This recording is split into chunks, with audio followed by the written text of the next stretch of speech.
You are listening to Essence, a podcast about story, journey, and self.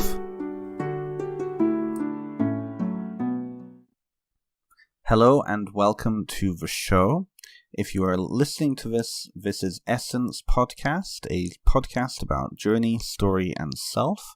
And if you're listening on my YouTube page, you will obviously know who I am. But if you're listening from the Trans-Canada Project, my name is Ben Stinson. I am a counsellor and spiritual director located in Kitchener, Ontario. And today's episode is an interesting kind of divergence from what our normal format. Today I am teaming up with Cary and Kelly to interview them both about the Trans-Canada Project.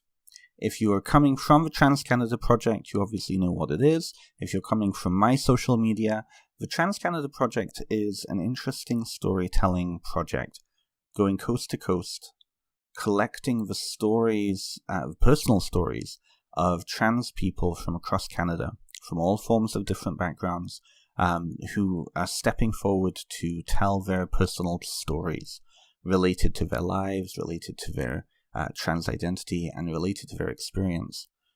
And so when I started to see a couple of months ago this project emerging on social media, Cary and Kelly started posting on some of the local queer Facebook club groups. I knew I had to have them on the show, and so I invited them on the show to talk about not only the project, but also their background. And so this is a unique opportunity to kind of interview the interviewers, something I seem to be liking to do a lot more lately. So without further ado, let's get into the interview. All of the details for the Trans-Canada Project are below in the show notes, and I highly recommend connecting with their social media pages and looking at their interviews. Each interview is approximately 10-15 minutes long, and the individuals being interviewed speak a great deal about exactly what this podcast is all about. So without further ado, let's get into the interview. Hello, everybody, and welcome to the show. I am very pleased to have on Essence Podcast today, Cary and Kelly from the Trans-Canada Project. If you're joining me from Essence, you obviously know who I am, but if you're joining me from the Trans-Canada Project social media, my name is Ben Stinson. I'm a counsellor in Kitchener, Ontario, and my podcast is all a podcast about journey, story, and self. And on today's show, we're focusing on two individuals who are putting together an entire project all around story, and I'm really pleased to have you both on. Thank you so much for coming on. Oh, thanks for having us. Thank you for coming on. You. Kelly and Cary, I'll ask for you both to introduce yourselves, especially being that this it'll be viewed on your own channel. So, Kelly, who are you and what are you doing here? Oh, good question. I'm a trans woman.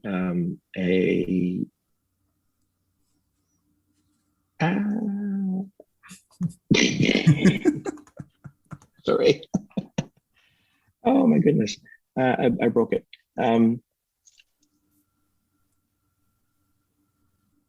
I honestly don't know what you need.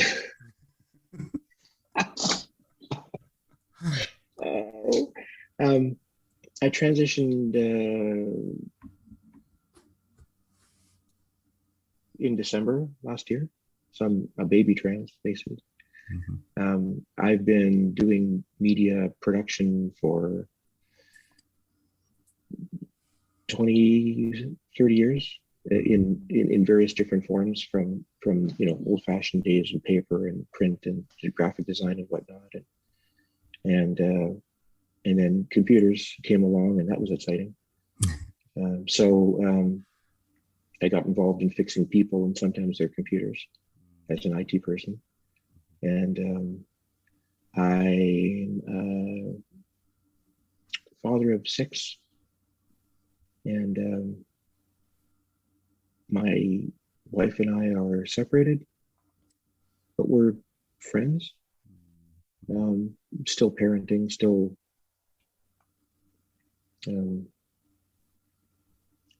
building a new relationship as friends rather than as husband and wife. And that's all pretty new. So I'm still really learning. I'm not really sure what I'm supposed to do. Today is actually our 36th wedding anniversary. Oh. So yeah, I'm a baby trans, but I'm old. It's a very liminal space to be in, isn't it? Mm-hmm. It's interesting. I had a very introspective day yesterday, trying to decide what to do with today. So I'm up on a podcast. I'm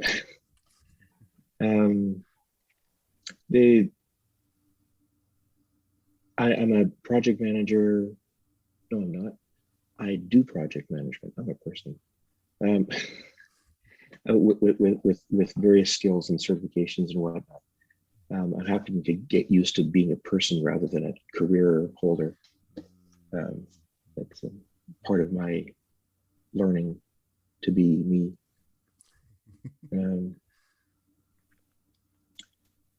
Yeah. Did that answer the question? I'm Kelly. Nice to meet you, Kelly. No, that did answer the question. Thank you. Welcome. Yeah. And there's already in all of what you just said, I can tell that this is going to be a very interesting conversation just from all those little nuggets of wisdom. Cary, welcome to the show. Who are you and what are you doing here? I'm Cary, and I'm here to do a podcast. I identify as non-binary trans. It's a bit of a long story that maybe we can get into a little bit, but yeah, I have had a fairly long life too. I'm also an old person and a young trans. I spent 12 years as a pastor. I spent 12 years in IT doing network administration, and I'm 2/3 of the way through 12 years of doing photography. So right now I'm a photographer, videographer, which is really great for the project that we're doing because I do all the media stuff and the recording and the photos and things like that. So that works out good. Yeah. Wonderful. Being non-binary, it was very hard for me to figure out. I mean, all of my life, I couldn't quite tell myself that I was trans because I couldn't tell myself I was binary trans. It was hard for me to say that I was a woman. And it's only really in the last few years that I have come across this idea of being non-binary. And it has really helped me to figure out all of this stuff, which is not easy to begin with, but yeah. So being non-binary, I don't feel like I have to be 100% woman. And I know that I'm not 100% man. So I have some days I lean a little more one day, and some days I lean a little more the other way. It gets confusing for people sometimes because I do appreciate presenting more femme. So people are like, well, why don't you just say you're a trans woman? Well, it's because it doesn't really fit completely, right? This is really who I am. Yeah. I that what you just said at the end really encapsulates and connects to what Kelly was saying just a moment ago about learning to be a person and not title, right? That really just seeing yourself as an individual and as a person and not so connected to a label or a title or a to that kind of external objective, right? That's beautiful. Well, welcome to the show. Thank you both for coming on. I became aware of your project I would say probably about 2 or 3 months ago. You started posting on some of the local queer groups, the Waterloo Transgender Network and Queer Ontario, and I've seen it pop up several other places. In brief, can you explain what the Trans Canada project is? And then I want to hear, I want to drill you on how the project came about, whose brainchild was it, and kind of how that grew and evolved over that time. So I don't know who'd like to take that question. I can take that one. So being a photographer, I run into a lot of different things just in training and whatnot. And I ran across a project that someone had done with photography of Muslim women across Canada, and really highlighting who they were and how they lived in their lives. And that kind of resonated with me, and it kind of planted a seed as far as, oh, I'd love to do a project like that. And of course, the natural thing for me to think about as far as what group would make sense for me as I was coming through this journey was to start thinking about doing it with trans folk. So that was kind of the seed, but there's a lot more to it, of course, than just the seed. As I've gone through my journey, part of what I've really sought out and wanted to find are the stories of other trans people. Most people have no clue. Most people don't know trans people or even queer people of any kind, LGBTQ, any of those letters, right? And so they don't really understand because they don't know us. And so a big part for me was trying to find people that I could connect with to learn about them so that in turn I would learn about me. Right. So the whole idea of the project kind of grew out of that then, that we could find these stories and let people tell their stories. We're not trying to tell a story or our story. We're just trying to let people tell their stories within the project. And in doing so, we're hoping that those stories will reach out to people who are perhaps starting their journey and trying to find their way through this, because it's not an easy journey to figure out. Even in these days where it's more accepted, it's still difficult to figure it out within yourself. So relating to those stories, we were hoping that they would be able to see themselves in those stories and see that things don't have to be all that bad. There are plenty of horror stories about being trans and the things that can happen, but we want to kind of present it in a little more positive light, let people see that we are just real people who have real lives and trying to live them as best we can, just like everybody else, right? We're also kind of hoping that it won't just be the trans folk who watch these videos, but it'll be cis folk as well, who are perhaps wanting to be allies, but don't really know us. It gives them an opportunity to get to know our community. And even for those who maybe are opposed to the trans community, that in watching the videos, they might learn a little bit more that, hey, we really are just real people. Perhaps see themselves in the eyes of the individuals you're interviewing. Yeah.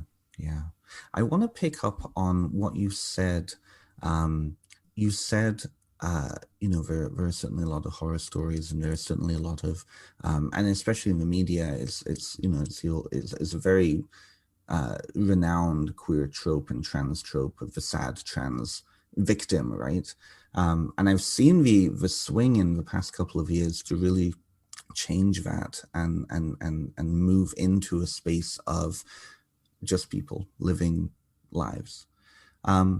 But that piece around, and I want to pick up on and ask Kelly about it, if I may, that piece about wanting to tell the stories and put those stories out there. Kelly, in your video, your interview with Trans Canada Project, you talked about how it was so important for you. And Cary, thank you for that, by the way. That was a beautiful description. You were talking, Kelly, about how you just wanted to tell somebody, and you had situations where it was received well, and then there was that one medical professional where it did not turn out very well. Can you talk to us a little bit about what it is like to what is the coming out process for you? And Cary, I would love to ask you that afterwards if you'd be interested. What was it like for you, Kelly, just to be able to tell that story?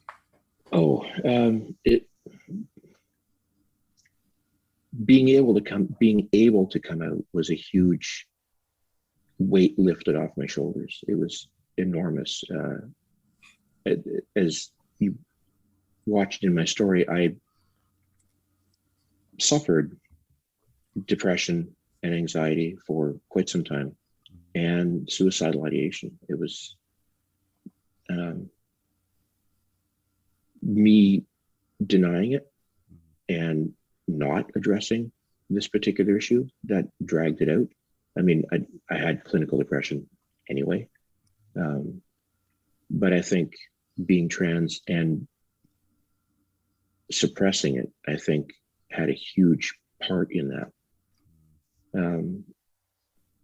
I suppressed it to the point for a number of years that I wouldn't discuss it with medical professionals at all. So in essence, they kind of had one hand tied behind their back, not knowing the whole story.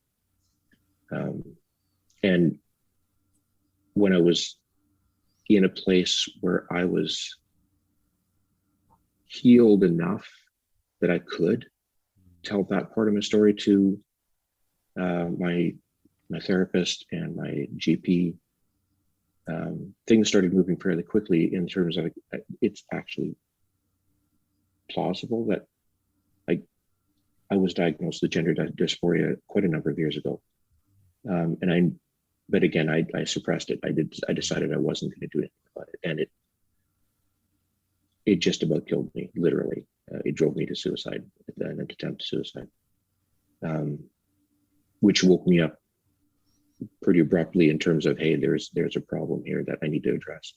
But ironically, even though I knew why I was trying to end my life, I didn't tell any of the counselors or the medical professionals that I was working with that was the reason. I was afraid, and I also didn't think it was possible to do anything about it.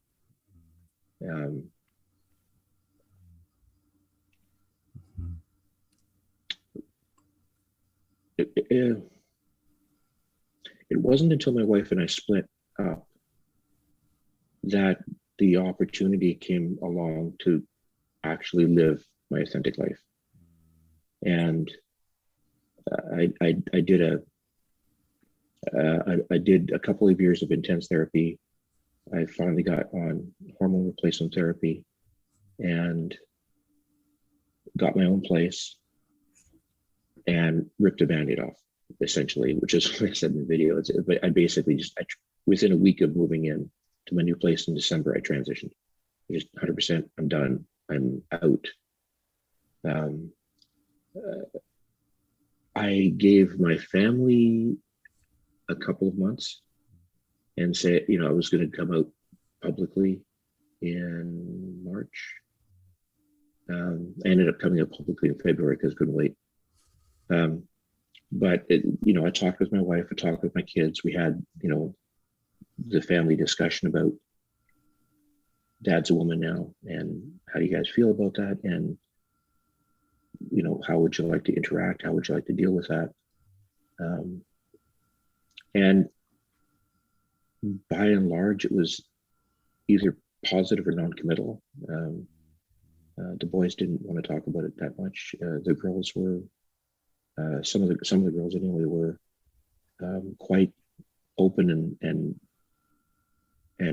very positively responded. My wife knew about it. I told her about 4 years ago, but I also promised her that I wasn't going to do anything about it. But again, it drove me to,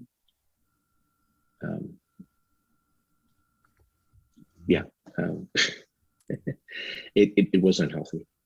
It was definitely mentally and physically unhealthy. I mean, the two tend to go together, don't they? When your mental health deteriorates, so does your physical health. I mean, so like I said, when I got my own place in December, I transitioned, gave everybody a month or so notice to talk about it with in-laws and family and friends and whatnot. And my wife and I discussed and in person with all the key people in our lives. So it was always a one-to-one, face-to-face. discussion, and not just a, hey, by the way, I'm trans or whatever. And then I posted it on Facebook, and I posted a coming out letter, which was actually well received as well. To the more distant family members, I have family scattered all over Western Canada.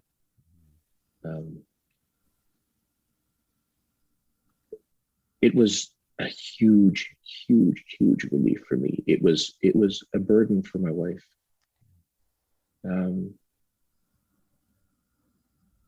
But it, as I discussed with my mother, it was a matter of life and death. I had to transition or I would not be here. And my depression has been largely, I mean, I spent 2 years apart from my wife, undergoing therapy, and I got a handle on it and learned how to manage depression, because, as you know, you don't cure it, you manage it, sort of. But now I've been on antidepressants and they were effective, and I have a really good psychiatrist who's been managing the dosages for me. He's absolutely wonderful. He's been a rock for me. And my psychologist that I've been seeing has been wonderful as well. She's been just astounding. When I finally came out to her, she basically said, I have no training in this. And I thought that was interesting. She taught at U of T for 20 years, taught psychology, and she's a PhD level clinical psychologist. And in her training, she got a day of training on transgender issues. So she was very, very forward about that. But that seems to be typical, which is interesting as well.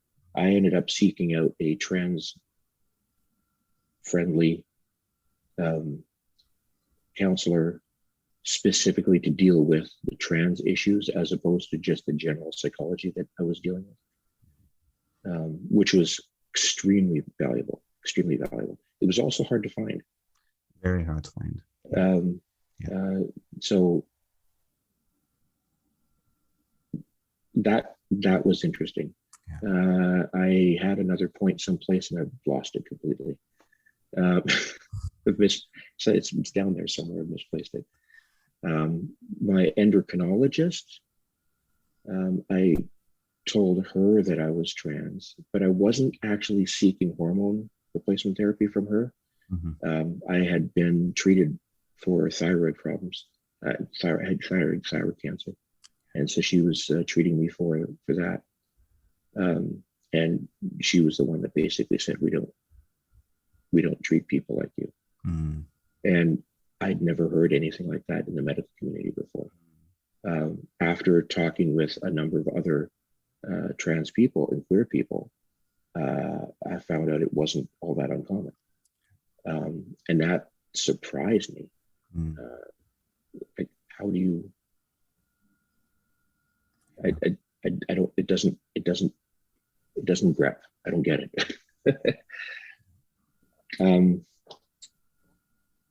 I feel like I'm a bit wandering a bit. I have found the mental load lifted substantially with the hormone replacement therapy, which I was sort of expecting, but also surprised me that it was actually effective. And this is one of the things that one of the earlier counselor, the one I talked to years ago that diagnosed me with gender dysphoria, basically said that hormone replacement therapy either works or it doesn't, in the sense that if your body needs it, if your brain needs it, it'll let you know. And if it doesn't, it won't feel like anything. And I took anti-androgens initially in August last year. And the best analogy I can come up with is, it was like an angry little buzz in the back of my head that is now gone. And I didn't know it was there until it was missing. And just an unbelievable sense of relief of that pressure gone. And then starting estrogen had the typical, I cry more and wear dresses and makeup. That estrogen doesn't actually make you do that, but it, in a sense, it's what my brain needed. I could feel that. I have been a very methodical, organized person. That's kind of one of the things that I do. And over the years, I journaled, and I was in the middle of my treatment for depression, looking back at journal entries from 10, 15 years ago, and mourning the loss of mental capacity that I apparently had back then that I don't have now under the load of depression. With treatment, with care and love for my family and estrogen, I had my brain back.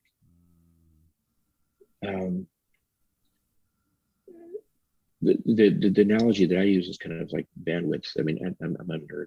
I'm a nerd girl. What can I say? But the constant pressure of thinking about and worrying about and mulling over and whatever my transness and what to do about it went on for years, and it consumed me in a way that reduced my ability to function and reduced my ability to be a decent marriage partner, a decent dad. It consumed everything. That's all gone. I have my brain back. It's like magic. It's absolutely like magic. That's beautiful. That's really yeah. That's really. So I'm very pleased with the direction that things have gone.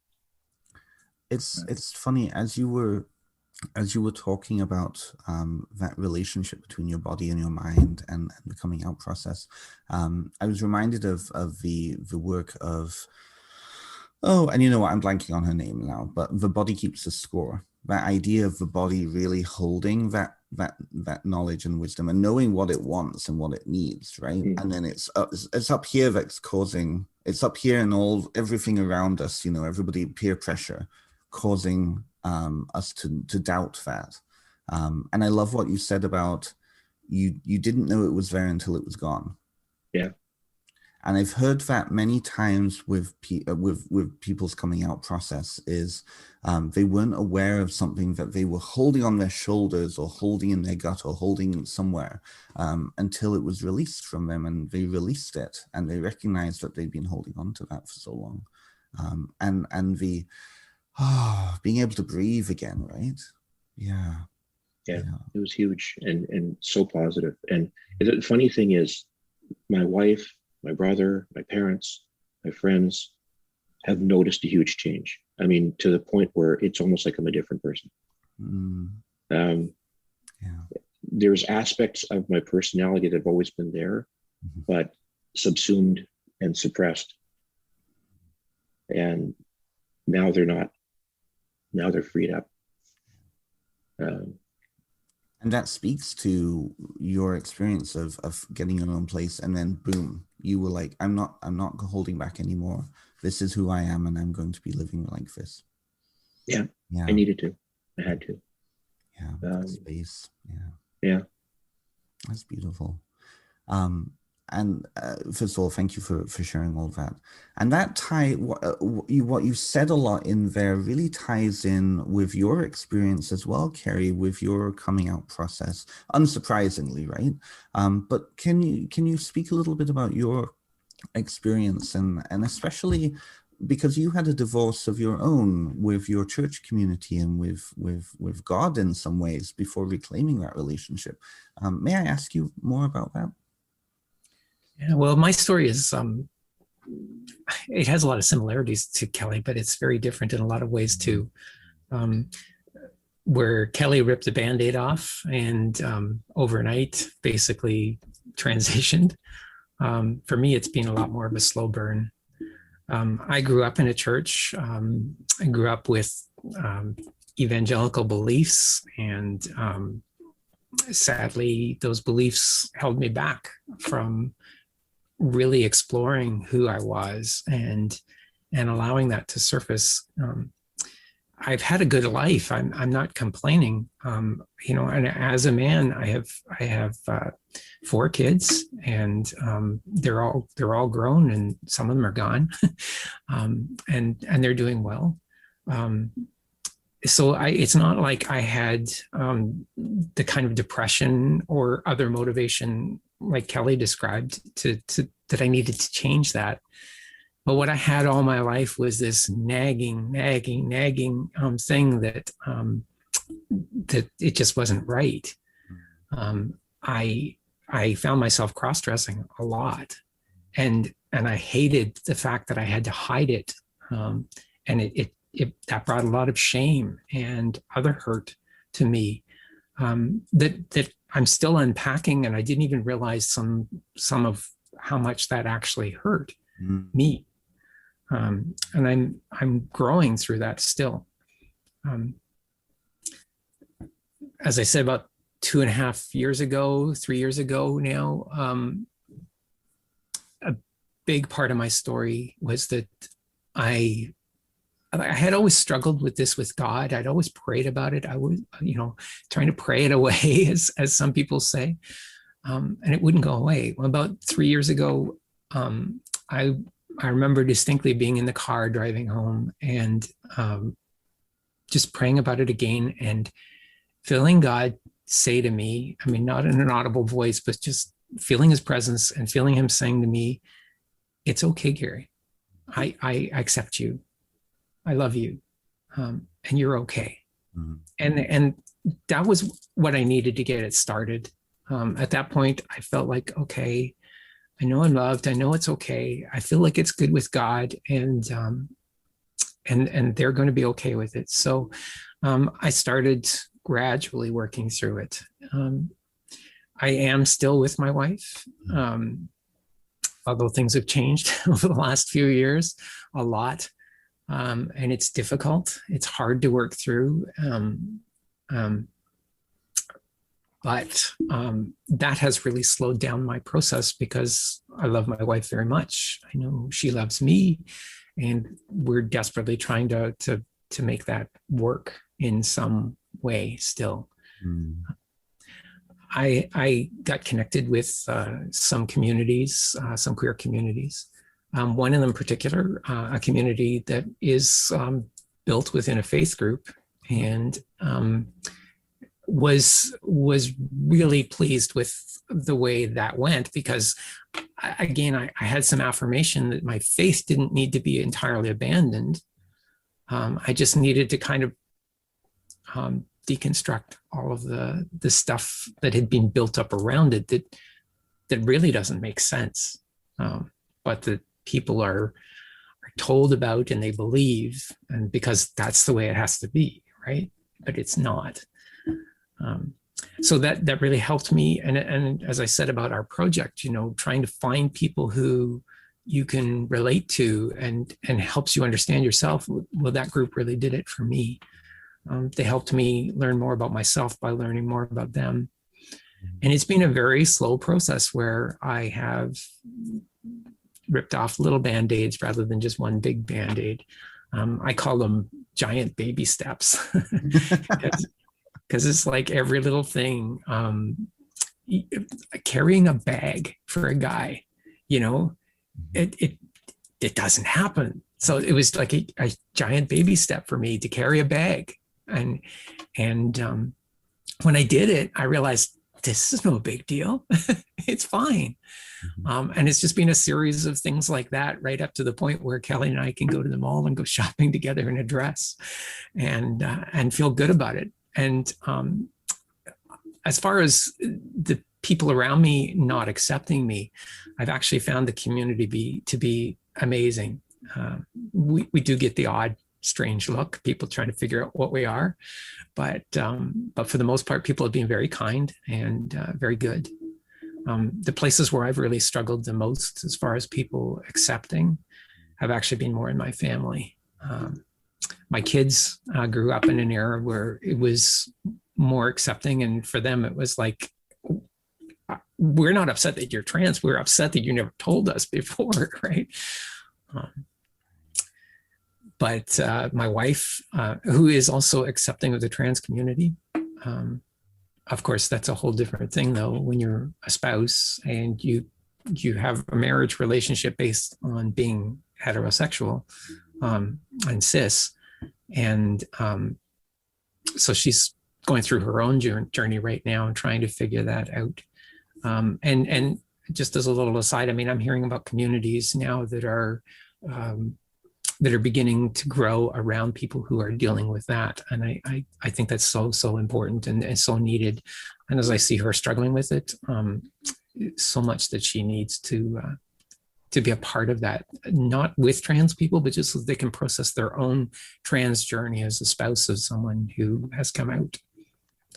But really the bigger difficulties that I've had have been with the older generation in my family. Both my parents and my wife's parents struggle with it. And although they haven't abandoned me or turned their backs on me, you know, neither do they want me coming around in a dress or presenting female in too great a way. It's kind of funny, isn't it, though? Because I mean, I can wear nail polish, I can wear jewelry, I can actually be wearing 100% female clothing. And yet, if I put a skirt on, it makes a huge difference. I don't get it. There must be some psychological thing about a skirt. But that's really the only place that I've had struggles with is with that generation accepting it. And as I said, I'm not 100% out there. I'm public, but I'm not advertising. I haven't gone to the point yet where Kelly has of actually posting a letter on Facebook to say to everybody, hey.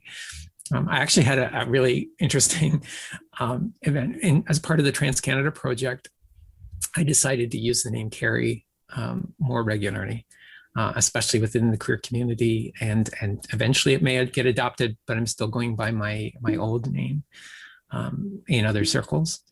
And in the process of doing the Trans Canada project, I created a Facebook account with the new name so that I could administer and work with the Facebook page for Trans Canada project. But the funny thing was I created the Trans Canada project using my old account.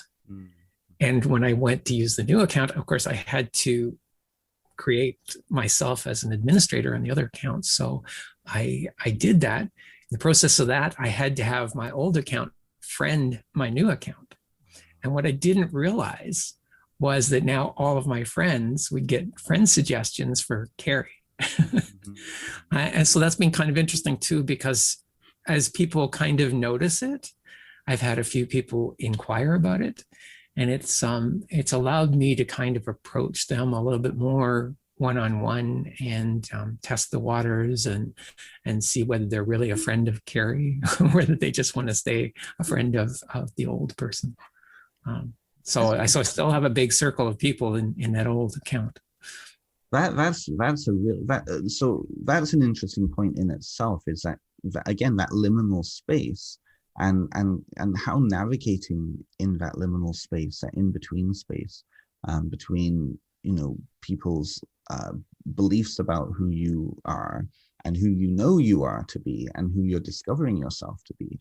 And it's funny because the coming out experience, like I came out as a gay male years ago when I was a teenager. But I feel like anybody who's coming out of anything, they navigate that weird in-between time. And that really is a crucible of discovery. That it's a scary time though. It's a petrifying, terrifying time though. And so I really appreciate what you're saying with that. It must have been very strange to see both names, both accounts next to each other on the screen though. Was it weird? I a lot of trans people refer to their old name as their dead name. I don't see my old person as dead. And I'm not sure whether that's because I'm non-binary, whether it's because I've lived so long under that name and have so much life under that name. I'm not sure what exactly that's about with me, but I still appreciate who I was, and in many, many ways, I still am that person. So that person has not died. In fact, I would probably be fine with using my old name, except that it's very gendered. And so to be a little bit more accessible to people in a sense, right? So that they're not jarred by that. It's more of a safety issue to go with the new name. Yeah, but you're right. It is a long and scary process, and again, because I live in the space between, I'm not even sure for me it will ever really be completely over, if you know what I mean, because I'll constantly be facing that. Well, which are you? Well, I'm not really either. you know. Yeah, I'm kind of hoping that society will become a bit more, I mean, and accepting, and it certainly seems to have been. I mean, I really would have loved to have transitioned when I was in high school or just before high school, but 70s and 80s, not a good time to be trans. Things have definitely changed for the better, and I don't know. One of the people one of the people we interviewed recently, she's an activist actually with the NDP for trans issues, and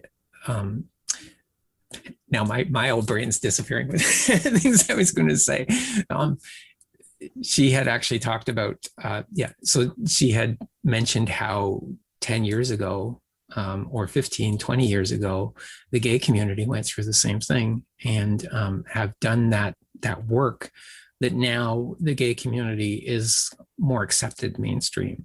People have some idea what it means to be gay and are willing to embrace people who are. The trans community, I think, is just starting that journey.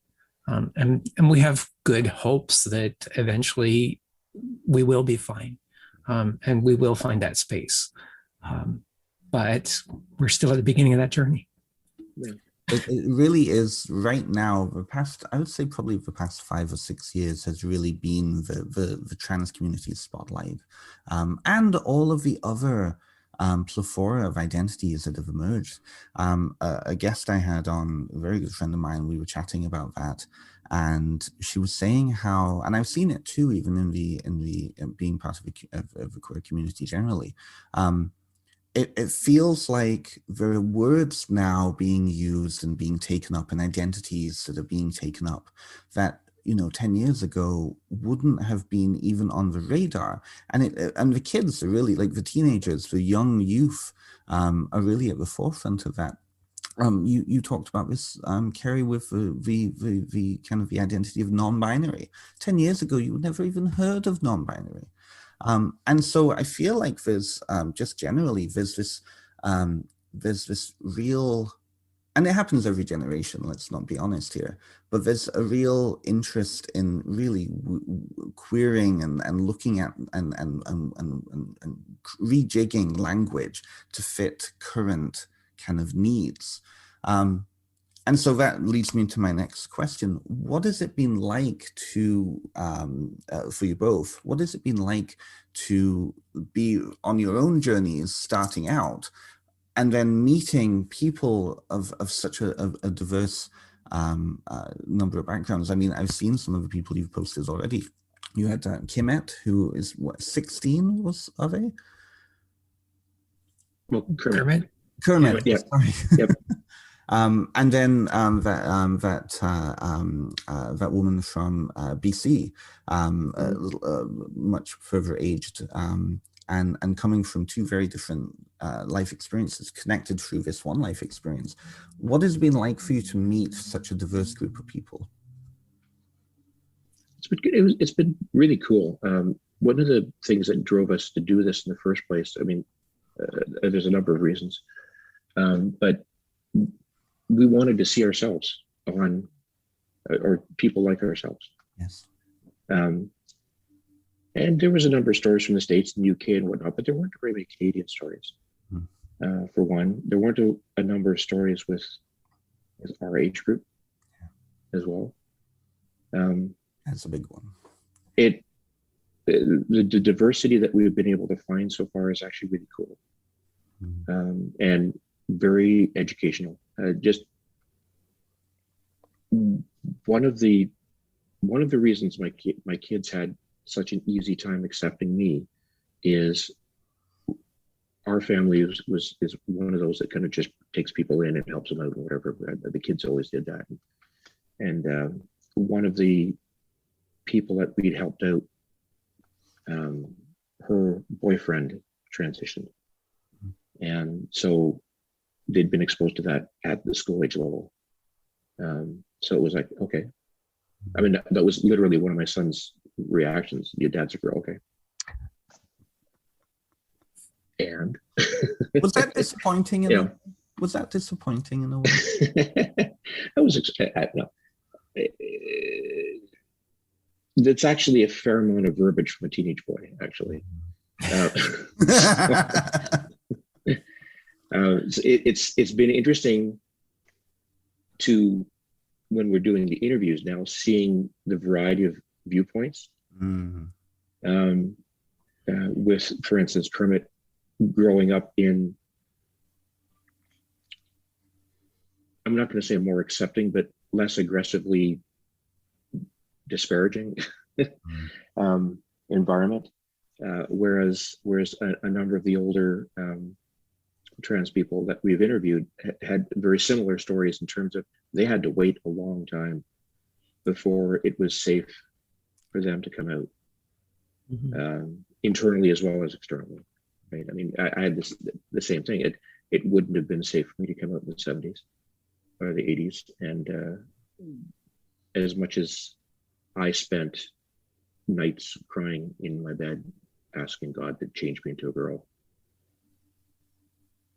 it wasn't until I was in my 50s that the opportunity made it plausible and practical. And in some ways I wish I transitioned a long time ago, because then I would have actually been properly enculturated as a woman, instead of having to rush to kind of figure out what being a woman is, because I don't really know. I'm still figuring that out.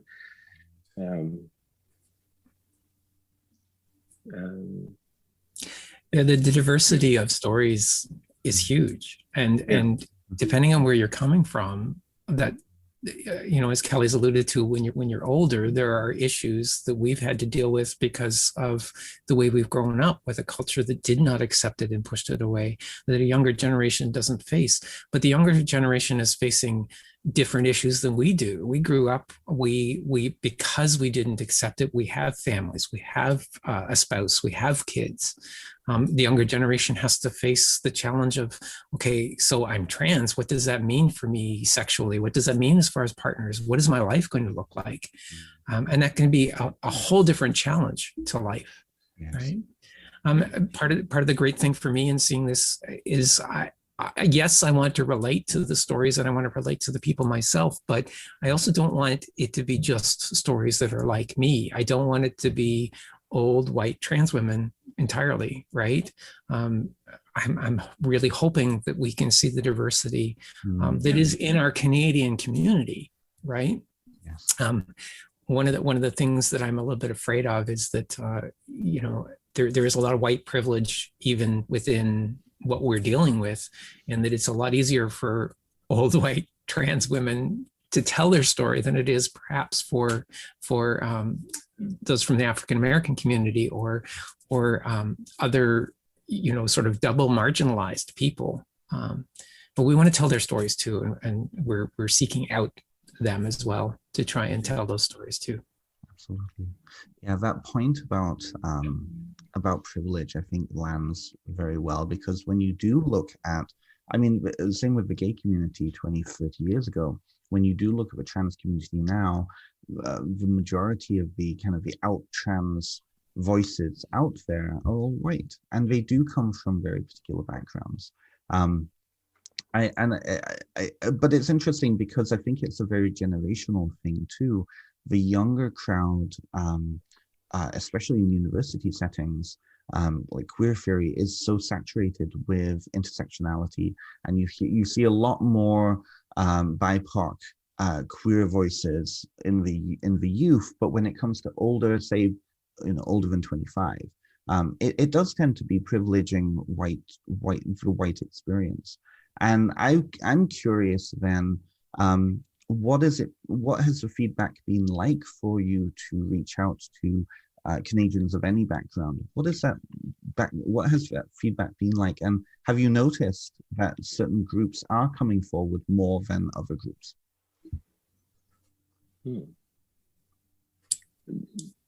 The only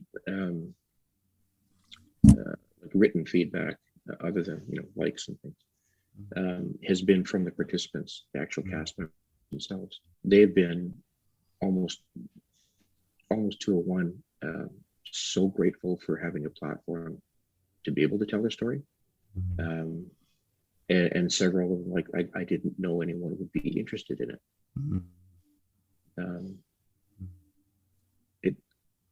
It makes me feel good that we're providing a venue for them, and like that response has been overwhelmingly positive. We're only just kind of starting the social media marketing stuff now, so we don't have a huge reach. So we don't have much of a reaction from the general community yet. We're just starting that. I mean, we were in pre-production for January and February, and we started doing actual interviews and filming in March. So we're really new. Yeah, at this point, we're basically just 1 month into actual videos going online. So yeah. It seems like it's been so much longer, but this is COVID time right now. It's like time. Yeah. Well, then let's rejig that question. What are you hoping that the community? How are you hoping the community will react to it?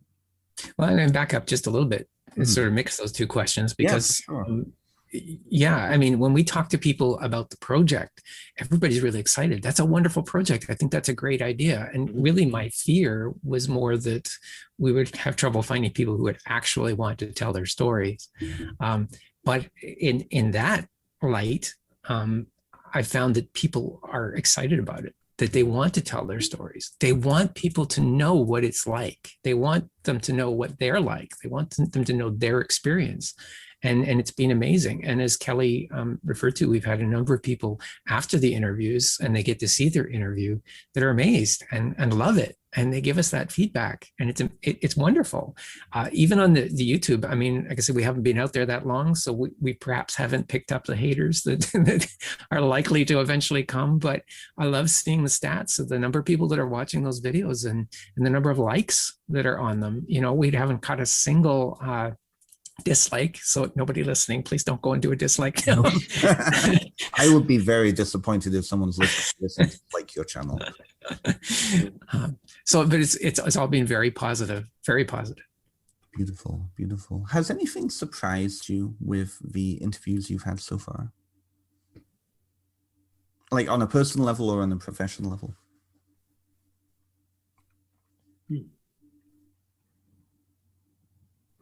But this is really my first big project with kind of a YouTube presence.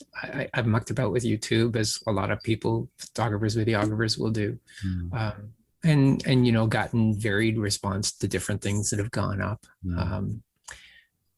But I've been really pleasantly surprised by the traction this is picking up, and I'm really excited about the possibilities for the future with it. That Kelly and I are chatting about all kinds of other things that we can do surrounding this. I mean, the YouTube channel is sort of the COVID iteration with Zoom recordings, but ideally, what we would love to do is actually go and visit some of these people and chat with them in person and record the interviews. Perhaps do some photography and share not just in video on YouTube, but perhaps in other ways that we can find. Maybe we can find a gallery that would tell some of these stories. We do post the stories on a blog so people can go and read them. They don't have to just go and watch them. In whatever way we can get these stories out there, we want to do that. I don't think you'll have any issues finding a gallery to put these, because right now, I know of another project that is underway that isn't telling life stories like you are, but it's still the essence of telling our stories for us. And it's a project in Toronto to create kids' storybooks with trans characters. But it took the community actually saying, no, we want to have these stories written by us, for us, because so many of our stories are told by other people, right? Outsiders, people who don't have this experience. And that's what I love about your project, is that you're, not only is this your own lived experience, but you are reclaiming that this is stories for us, by us. You can watch it. We want you to watch it. But it's really for us to kind of express ourselves. And based on what you've both spoken about today, as part of your own coming out process and coming into the community and finding yourselves, it sounds like this has had a lot of impact on you both. What have you learned about yourselves through this? Ooh, tough question. And you can take as much airtime as you want. Yeah, part of my role as paperwork girl, I network. Now, this is a thrilling change in my personality, according to my brother and my dad. I was very, very shy and inward focused for the longest time, and I've taken a social media accessibility course. I'm actually just finishing the course with University of Laurier, the Women's Entrepreneur Program. I've been networking all over the place to find people to support us, to find guests for the show. One thing I found really interesting is that I can actually do this. I can actually talk with other people. That's surprising the heck out of me and my brother, actually, who's been an absolutely just amazing supporter. I've been mostly networking inside the queer community and the women's community, and I'm finding unquestioned acceptance. Just, I'm the only trans woman in the Laurier program at this point. I'm working, it's their business boot camp. It's actually pretty cool. Especially for a productivity nerd. Total acceptance, absolutely, just total, no blinks, no nothing. The culture that I'm experiencing is wonderful and very affirming. And bringing up the project, the Trans Canada project, with that group and with a number of other groups, it's like, this is a great project. This is really, this deserves to be supported. This deserves to be seen.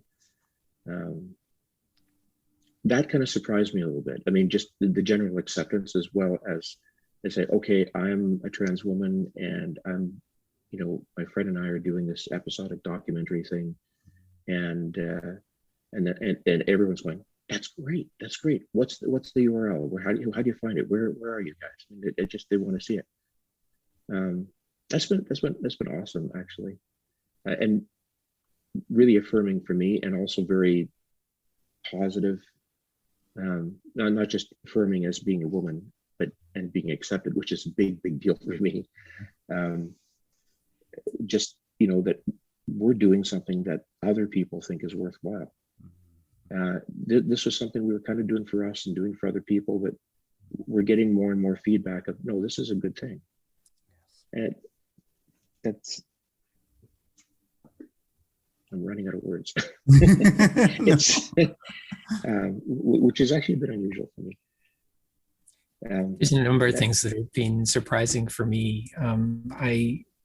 As I said, I'm not as out as Kelly. And so I'm also quite an introvert, and that's why I like to sit behind the computer and do the editing and the video and whatnot. And if you watch our videos, you'll notice that neither Kelly or I actually appear in them, even though we're actually doing the interview. So part of the surprise for me is just along the way, there are so many little times when I'm like, wow, this just feels right. And it's easier, and it's making it easier. In some ways, I need a little bit of that push out of the closet, and the project has really helped me to do that, I think, as well. Even just being on this podcast is giving me another little push to be a little bit more public. So yeah, that's good. Another thing that surprised me, Kelly mentioned being part of the women's groups, and I don't tend to be the networker. I don't tend to get into the groups, but one thing I have noticed is that women in general seem to be a lot more accepting of the trans community than men. And I think that is probably something that men should think about, because that's definitely male culture that is part of the issue there. Another thing that I've noticed and it's kind of surprised me is that as trans people, I think part of our being bridges the gap. Like if people are like, why are there trans people? Well, there's men and there's women, and sometimes they don't get along because they don't understand each other. You're talking to two people here who have kind of experienced some of both sides, and I think we have a voice to help fill that gap. And help perhaps, like what I just said about men not really relating. Like I have some understanding why, because I lived there. Why do women like to congregate in groups and chat so much? I have some understanding because in some ways I live there. I think we have an opportunity as trans people, not just to find our voice, but to actually find purpose in that. In being. Yeah, really shifting the story away from, again, what other people are projecting onto us, as queer people generally and trans people specifically, but also finding that niche in for us, right? Yeah. Well, this has been a wonderful chat. There's so many questions that are inappropriate for me to ask on a podcast like this, but I'm really looking forward to seeing how this project unfolds. I know there's a ton of people I've sent this info to and said, you should be on this, you should get on, and hopefully they'll reach out. But I am very curious, especially being a project based in Kitchener-Waterloo here, and focusing on Canadian stories. I'm really looking forward to seeing how this unfolds. And we will have to have you back on the podcast again for a recap, to see kind of where you're at with the project, to see what new insights you have gained and what new directions you're heading to. So Kelly and Cary, thank you so much.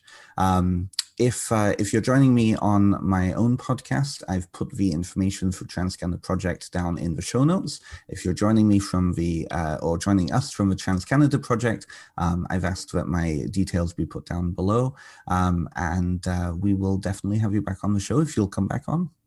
Yeah, we'd love to. Absolutely. Wonderful. Thank you so much.